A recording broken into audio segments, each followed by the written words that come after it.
Glória a Deus, por mais um dia, mais uma celebração na presença do Senhor. Começamos aí a celebração meio tribulado, né?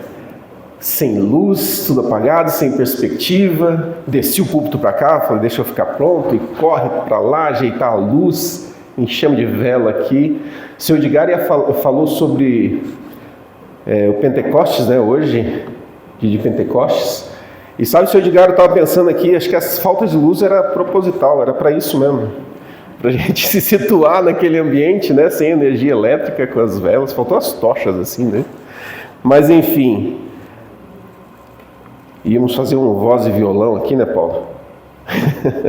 Mas a luz chegou, glória a Deus. Nós estávamos orando no início ali com as diaconisas e uma das nossas orações foi: Senhor, o Senhor não precisa nada disso. O Senhor não precisa de energia elétrica, o Senhor não precisa de equipamentos eletrônicos, o Senhor não precisa nada disso. E nós estamos aqui com a nossa vida para te adorar, para prestar culto ao Senhor. Se tiver toda essa parafernália aqui, amém, né? Mas se não tiver, nós estamos aqui, a Igreja de Jesus está reunida para prestar culto ao Senhor e fazer o melhor para Ele, né? Glória a Deus, meus irmãos, seguindo na nossa série de mensagens, famílias que fazem discípulos. E hoje, nesta mensagem, quando Cristo se torna visível, a sexta mensagem da nossa série. Meus irmãos, existe uma verdade silenciosa acontecendo dentro de toda casa, dentro de todo ambiente em que nós vivemos, dentro de todo local de trabalho, que é o seguinte: sempre tem alguém observando você. Sempre haverá alguém observando um outro alguém. Em casa, uma criança observa o seu pai. Os filhos observam o casamento dos pais. Os novos convertidos, eles observam os cristãos mais antigos. A igreja observa os seus líderes. O mundo observa aqueles que dizem seguir Jesus. Sempre há alguém. No fim das contas, a gente aprende muito mais vendo do que apenas ouvindo. A grande lição é essa: sempre haverá pessoas te observando.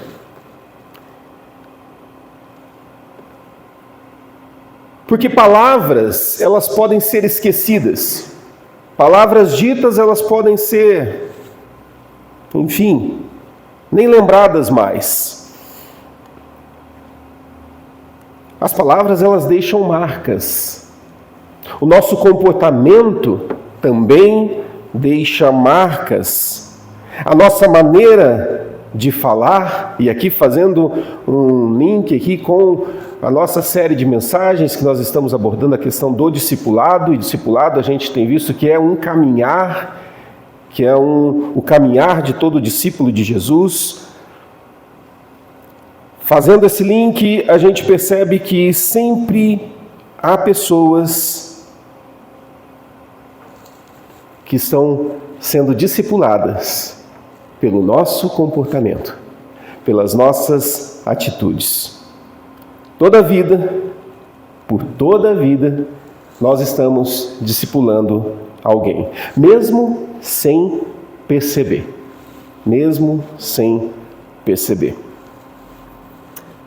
Aí vem aquela pergunta: que tipo de evangelho as pessoas conseguem enxergar na minha vida? Que tipo de evangelho as pessoas conseguem enxergar na sua vida?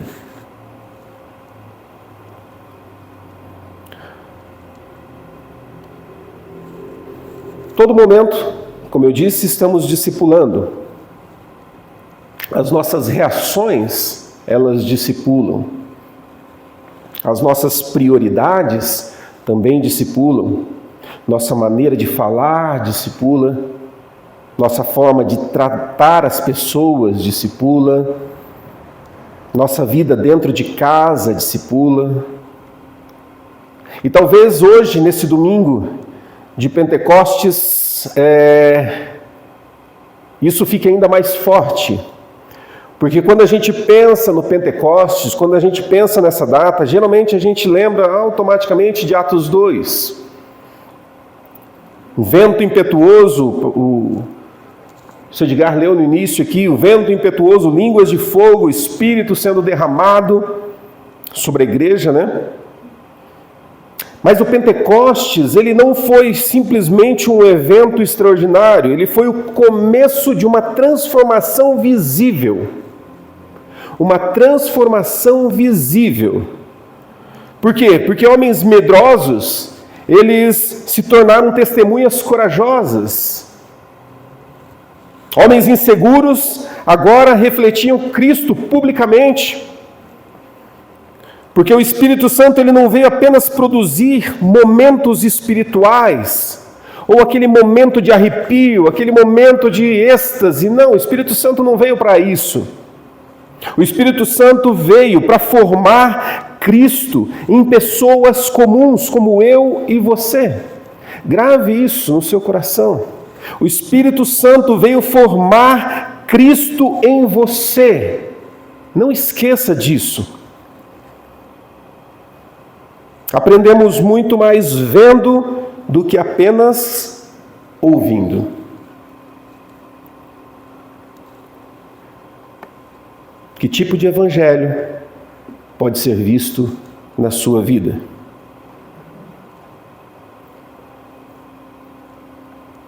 Porque o discipulado, ele não é simplesmente uma transmissão de conteúdo, uma transmissão de informação, mas o discipulado é uma transmissão de vida, é vida na vida, é um caminhar onde a minha vida passa para o outro.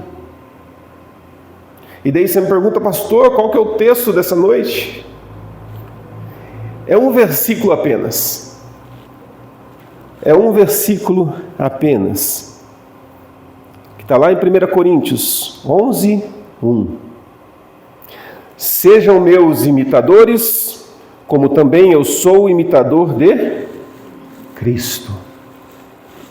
Sejam meus imitadores, como também sou imitador de Cristo.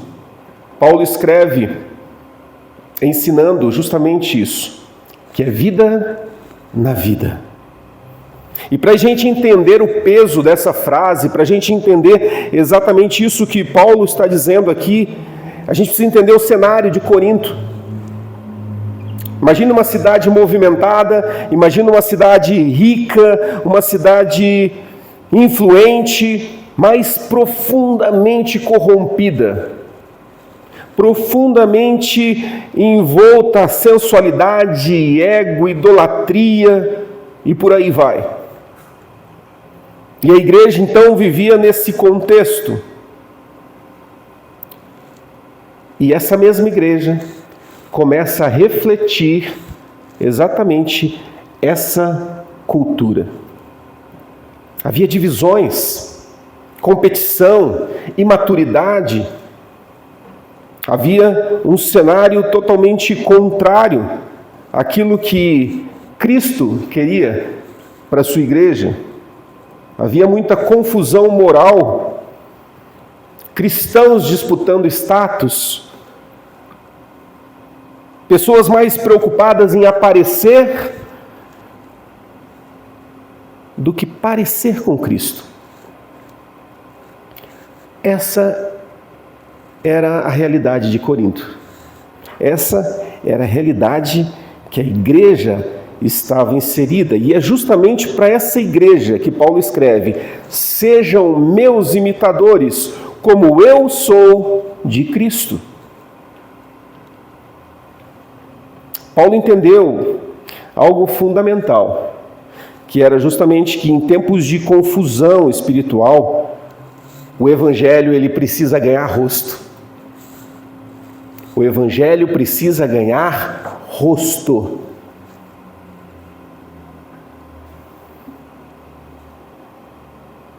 Porque hoje a gente vive dias de muito conteúdo, não é verdade? Muita opinião, muitas plataformas digitais, muitos discursos, mas pouca coerência. A gente está tão cheio de informação, mas não tem coerência nenhuma com aquilo que a gente vive. Essa é a nossa realidade hoje. A gente nunca teve tanto acesso à informação. Inclusive informação cristã. A gente nunca teve tanto acesso à informação cristã. E ainda assim, tanta incoerência. Por isso essa fala de Paulo para nós, ela precisa ser muito relevante. Por isso essa fala de Paulo precisa ser muito real, porque Paulo nos leva ao centro do discipulado bíblico. Porque o discipulado sem exemplo, ele é vazio. Sejam meus imitadores. Paulo não diz, admirem as minhas pregações, escutem os meus sermões, observem a minha plataforma. Paulo não está falando nada disso. Ele diz, imitem minha vida. Você é capaz de dizer hoje para alguém, imita a minha vida. Faça o que eu faço, porque eu imito a Cristo. Será que você é capaz de dizer isso? Imitem a minha vida. Porque o discipulado bíblico, ele nunca foi apenas transferência de informação, como eu disse, mas é transferência de vida. É sobre convivência. Jesus discipulava caminhando, comendo, viajando, servindo, orando diante dos discípulos. Os discípulos aprenderam vendo Jesus fazer. Vendo Jesus fazer. E é exatamente aqui que a gente entende a nossa necessidade do Espírito Santo. Sabe por quê? Porque ninguém, absolutamente ninguém, é capaz de viver uma vida semelhante à de Cristo pelo esforço humano. Ninguém. Nós precisamos da ação do Espírito Santo em nós para que nós possamos viver segundo o padrão de Cristo Jesus. Lembra? Depois do derramamento do Espírito Santo, a gente vê homens transformados. Pedro, que alguns dias atrás havia negado Jesus, agora prega para multidões e o seu sermão converte milhares de pessoas. O que aconteceu com ele? Na sexta-feira tivemos um tempo precioso aqui, maravilhoso, e nós falávamos a respeito do Pentecostes, e nesse tempo a gente falou que quanto mais a igreja era perseguida, aí a igreja tinha que sair, sair do seu lugar, fugir, ir para outro lugar, só que eles não fugiam de medo. Lógico, eles tinham medo da perseguição, mas a saída deles era diferente, não era uma fuga. Porque o texto bíblico diz que eles saíam testemunhando. Eles saíam, está perseguindo a gente aqui, vamos para outra cidade, mas eu vou testemunhando. A igreja ia testemunhando para onde ia. Como se estivesse fugindo, fala assim, vou fugir, mas eu vou levando o evangelho, eu vou pregando. Que coragem é essa que surge do nada numa igreja que poucos dias atrás havia fugido? Quando prendem Jesus, some todo mundo.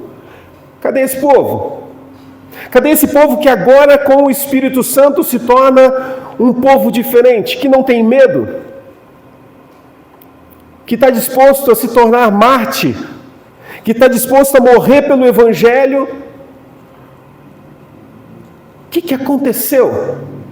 Senão o Espírito Santo dado à igreja e que transformou a vida daquele povo. E esse Espírito Santo está hoje. Se você entregou a sua vida para Jesus, se Jesus realmente é o seu Senhor e Salvador, o Espírito Santo está em você. Aí eu te pergunto, por que somos covardes? Por que somos medrosos? Cadê aquela transformação que aconteceu na igreja primitiva e que hoje não acontece nas nossas vidas? O que aconteceu? Será que o Espírito Santo perdeu o poder ao longo dos anos? Será que o Espírito Santo já não age mais como agia naquela época? Ou será que tem alguma coisa errada em nós? Que a gente se acostumou a viver uma vida cristã medíocre, pequenininha. Ai, não acontece do meu jeito. Ai, a igreja está ruim. Ai, a igreja é isso, a igreja é aquilo. Gente, cadê o Espírito Santo transformando as nossas vidas todos os dias, fazendo com que a gente seja testemunho, porque essa é a nossa missão. A gente esqueceu a nossa missão. A gente esqueceu. E a nossa missão é sair, pregar, fazer discípulos, testemunhar do amor de Deus, testemunhar Cristo que habita em nós. Ou como Paulo diz, se é que o Espírito Santo habita em você, se é que você entregou de fato a sua vida para Jesus, o Espírito Santo, novamente, grave isso, não foi dado para você ter experiência emocional. O Espírito Santo, se você acha que o Espírito Santo veio para te dar um arrepio na coluna, para fazer você sentir aquele, ai meu Deus, para você cair no chão, se você acha que o Espírito Santo é para isso, eu lamento de dizer, você está completamente enganado. Ele foi dado para formar Cristo em nós diariamente. Jesus disse, eu estou indo, mas eu vou deixar um consolador com vocês. Eu vou deixar alguém com vocês, até o dia que eu voltar. Então, se Jesus não voltou ainda, acredito que não, né? Estamos aqui. Se ele não voltou ainda, é sinal que o Espírito Santo ainda está aqui e está operante. E ele quer transformar e formar Cristo em nós. Falei, se não me engano, na mensagem passada, que o sermão mais poderoso que você vai pregar, talvez não seja nesse púlpito aqui. Aliás, com toda certeza, será dentro da sua casa. Com paciência, com perdão, na maneira como você trata as pessoas, na forma como você reage às lutas, às dificuldades, na maneira como você vive durante toda a semana. Porque lembra a frase do início? Por toda a vida estaremos discipulando alguém. Não esse discipulado formal, né? Pastor, estou discipulando fulano. Não estou falando desse. Mas lembrando do conceito de que as nossas ações, elas ensinam alguém. Somos observados, mesmo sem saber. As pessoas olham para nós. Um outro ponto importante que a gente extrai desse versículo, ele fala, como também sou imitador de Cristo. Olha que detalhe interessante. Paulo está falando aqui que o discipulado verdadeiro aponta para alguém. Sejam meus imitadores, como também eu sou de Cristo. Ele não fala assim, sejam meus imitadores porque eu sou bonzinho. Ó, porque eu sou bacana. Ó, porque eu estudei bastante. Ó, porque eu tenho vários diplomas. Ó, porque eu sou isso. Ó, porque eu sou aquilo. Ó, porque eu tenho um grande patrimônio. Ó, ele não fala nada disso. Ele fala, ó, sejam meus imitadores, porque eu tenho sido imitador de Cristo. Ou seja, Ele é o padrão. E eu tenho procurado viver e ser imitador dele. Então, me imitem, porque eu estou seguindo aqui o Mestre. Ou seja, o nosso discipulado, a nossa vida, precisa apontar para Cristo. E aqui a gente entra no tema da mensagem de hoje. Quando Cristo se torna visível. Será que você é imitador de Cristo? Basta você pensar, não precisa falar, mas pensa aí como é que foi a tua semana. O que você fez durante toda a semana? Será que as tuas ações demonstraram Cristo? Cristo se fez visível por meio das tuas ações, do teu comportamento, da tua fala, do teu pensamento. Será?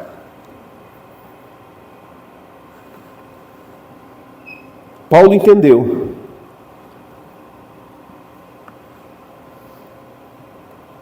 E talvez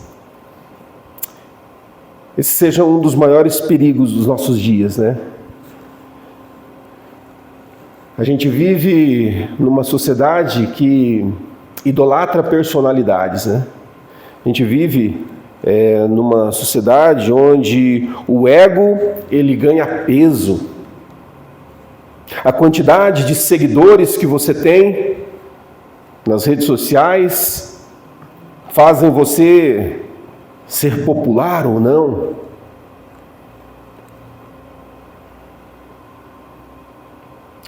E nós cristãos também podemos cair nisso, nesse problema. Quando a gente idolatra líderes. Quando a gente está mais preocupado em elevar líderes cristãos que são impressionados pelo carisma de pessoas, mas nem sempre são transformados no seu próprio caráter.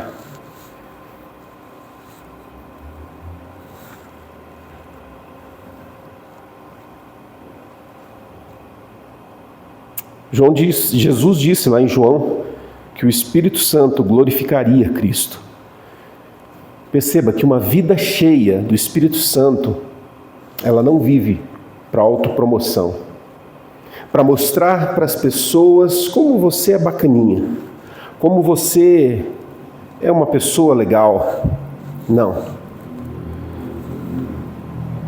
Ela vive para revelar Cristo, porque é isso que importa. Fazer com que Cristo seja visto nela, nas suas ações. Não é você mostrar que você é perfeito, porque você não vai conseguir, em primeiro lugar. Mas é mostrar que na sua imperfeição, que na sua pequenez, ainda assim Cristo pode ser visto. Ainda assim Cristo pode ser percebido. Quando as pessoas veem você pedindo perdão,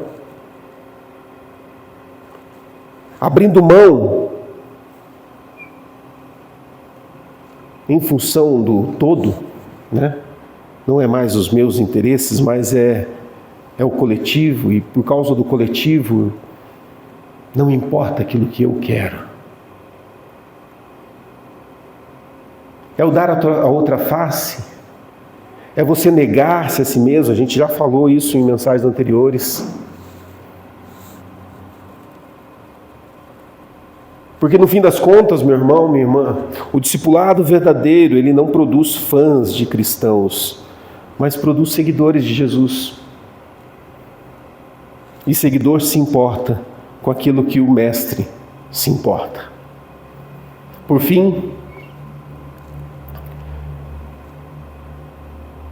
esse texto nos ensina também o poder da multiplicação.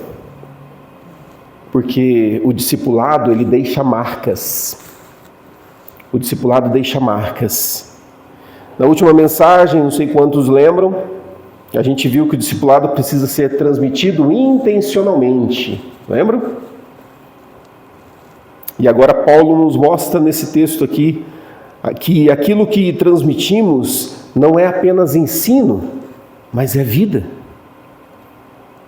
Desde o início da Bíblia a gente vê isso. Deus trabalhando através de relacionamentos. Eu citei na semana passada, Moisés passou o bastão ali para Josué, ensinou e passou para ele. Elias formou Eliseu. Jesus caminhou com os discípulos. Paulo com Timóteo. Ou seja, a fé bíblica sempre avançou de vida em vida. E se o cristianismo chegou até você, foi assim que ele chegou. Exatamente assim que ele chegou. Gente transformada pelo Espírito Santo. Gente comum, mas cuja vida apontava para Cristo. Aconteceu algo bem interessante essa semana. Já contei a todos aqui que eu voltei a jogar futebol aí, Ronaldo. Voltei a jogar futebol. Acredite. E segundo meu filho, estou jogando bem. Não faz essa cara não, filho. E no futebol, relacionando com... E não tem nenhum cristão ali, E pasmem, conversando com uma das pessoas, e é justamente isso, o futebol é só um pretexto para estar ali, conversando com uma pessoa que eu... Até agora nem lembro o nome dele, nem lembro, enfim, não importa.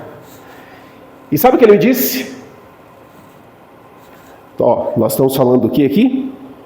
Que o discipulado, ele gera marcas, Gera marcas.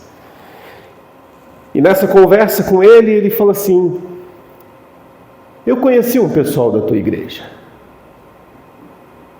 E eu me lembro que eles faziam uma ação num bairro aqui, e eles davam um carrinho para quem não faltasse. Então tinha as aulinhas, as atividades lá, e eles davam um carrinho, um caminhãozinho, ele falou lá, e para quem não faltasse. Isso é uma mentira, meus irmãos? Ou isso é uma verdade? Acontecia isso no passado? Sim ou não? O pessoal está meio tímido, Sabe o que é isso? São marcas deixadas de pessoas que não estão aqui, mas que no passado tiveram um contato e foram marcadas. Discipulado deixa marcas. Que marca você tem deixado? Será que daqui 30, 40, 50 anos alguém vai falar: mas lá teve um irmãozinho da igreja tal, lá da IPI de Castro, que um dia compartilhou algo comigo, que um dia me abordou na rua, que um dia me entregou um panfleto, que um dia orou comigo, que um dia... Será que isso vai acontecer? Eu gostaria muito que acontecesse. Eu gostaria muito. Só que não depende de mim. O que depende de mim são as minhas ações, Isso depende de cada um. Eu quero deixar marcas na vida de pessoas. Eu quero deixar marcas. Porque quem não deixa marcas, essa pessoa é esquecida. E quando você morrer, seu caixão vai estar lá. Sua lápide vai estar lá. Só que vai ser mais uma no meio daquela. Porque você não deixou nenhuma marca. Isso não é para te trazer medo, não. Mas isso é para gerar em você um sentimento de, puxa, a gente está falando aqui de marcas eternas. A gente está falando de marcas eternas que vão permanecer na vida de pessoas, mesmo quando eu me for. Eu não sei até quando eu serei pastor aqui nessa igreja. Eu não sei. Eu não sei quanto tempo eu vou ficar aqui. Mas sabe qual que é o meu desejo?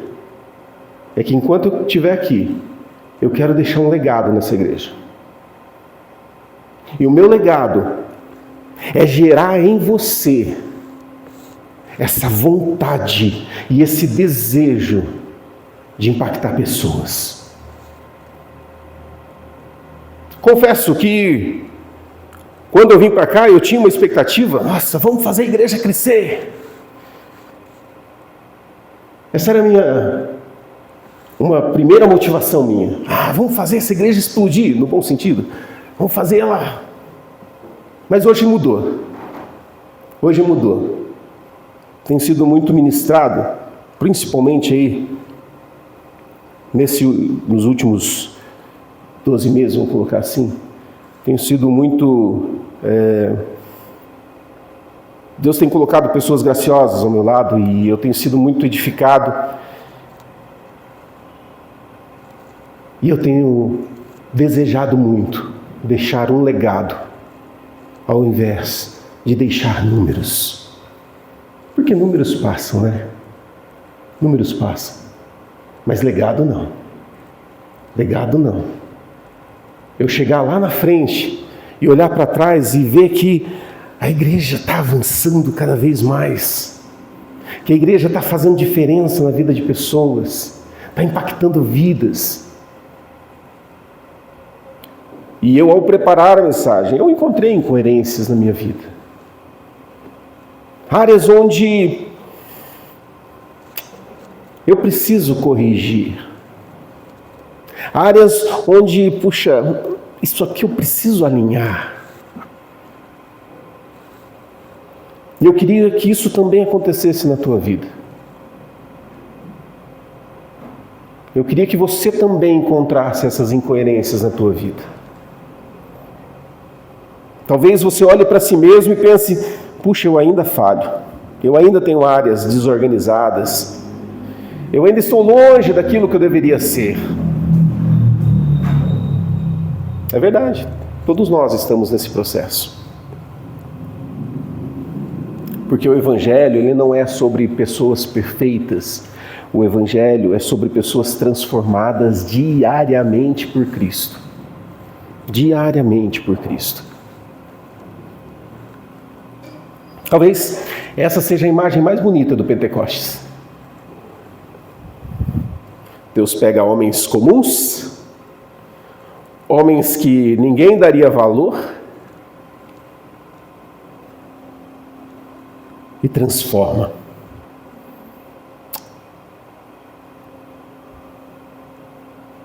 Não sei o que você pensa a respeito.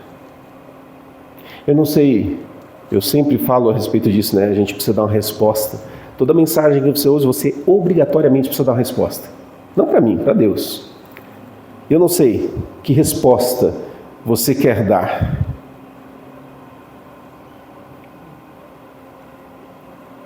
Mas eu quero ser transformado numa testemunha viva de Jesus.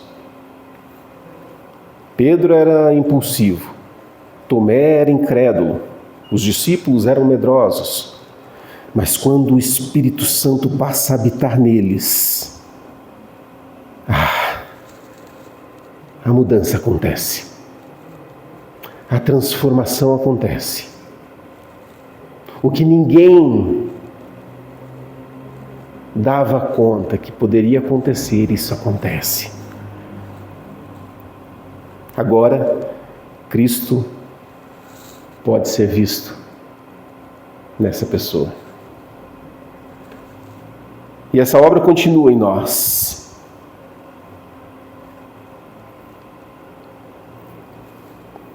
Para isso eu queria que você pensasse que as tuas palavras possam apontar para Cristo, que as tuas reações possam apontar para Cristo, que a sua casa aponte para Cristo, que a sua vida aponte para Cristo.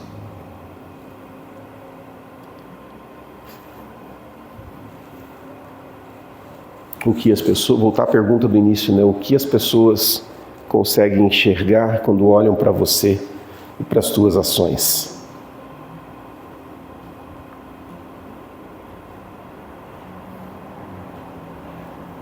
Essa é a obra que o Espírito Santo quer trabalhar em mim e em você.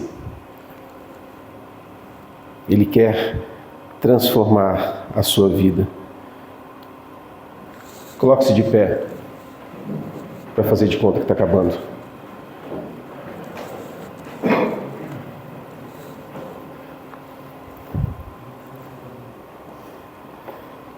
Imagine uma casa onde Cristo é visto na rotina. Imagine filhos que aprenderam observando seus pais, buscando a Deus. Imagine uma igreja onde o Evangelho não é apenas falado, mas é vivido. Foi assim que o cristianismo ele atravessou, os séculos. Uma vida apontando para outra vida, até chegar a Cristo.